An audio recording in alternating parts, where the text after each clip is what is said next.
to think back that for a moment there, I wanted nothing to do with the wine industry, and yet knowing now how amazing this industry is, and to think that I didn't want to do it is insanity. But it's true. I wanted nothing to do with my dad. I wanted nothing to do with his little winery in France. I had my own path and my own vision and all the stuff I wanted to do. And he said, hey, and he knew that. And he said, hey, listen, I need 1 year of your life. I need you to help me. I have this great little winery. We're making beautiful wines. But I can't sell it. I can't sell any of it. You know, the lead wine was a dry rosé. This is 1998, 1999 in North America. Rosé was not happening. Rosé was, sweet, and it was for unsophisticated drinkers. A dry rosé from Provence. But people would taste it after I sort of stand on my head. I had 3 vintage pink tuxedos. I had this '65. Cadillac DeVille convertible that I painted pink. That I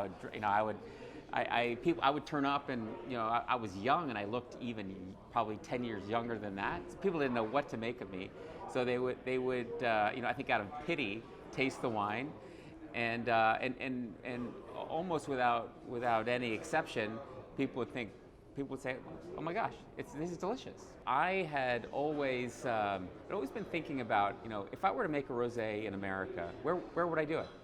And as I sort of studied maps and temperatures and terroir, I wanted gentle ripening, and a lot of the traditional spots in California that were sort of, because you don't want overripe red fruit to make rosé. You want tension between sort of the salty, grassy, herbal, mineral, savory, and the red fruit. And if it's a really hot site, it might overemphasize the red fruit. So I wanted a slow growing situation. And a lot of those, and there's plenty of that in California. However, that tends to be the most expensive fruit in the state. Sonoma Coast or Napa or Carneros or in Santa Barbara, and from, again, back to my value thing, that wasn't okay. So I started looking north. I started looking in Oregon. I still felt the same thing, that what I was getting, what the potential to make the kind of wine that I wanted still cost more than I thought it should.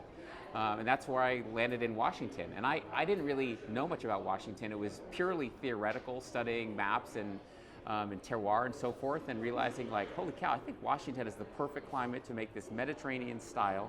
Granted, it's continental climate, it's not Mediterranean climate, but there were a lot of similarities in what I knew in Provence, and the cost of fruit was super reasonable. And I thought, holy cow, this is a place where we could potentially make world-class, pure, focused, balanced rosé. But I didn't know anybody there except for Charles. So I called him. This was in the summer of 2008. I was like, Charles, I think in Washington we can make something truly spectacular in rosé that we can introduce to America, that can compete with Provence. And I said, either point me in the right direction to a grower who you think might suit what I'm looking for, or let's do this together. And he was like, heck yeah, man, we got to do this together. So that was it. There was no business plan. There was no, he was busy with stuff. I was busy with stuff. It was more just this sort of intellectual pursuit. Can America make beautiful, pure, focused rosé that doesn't cost an arm and a leg?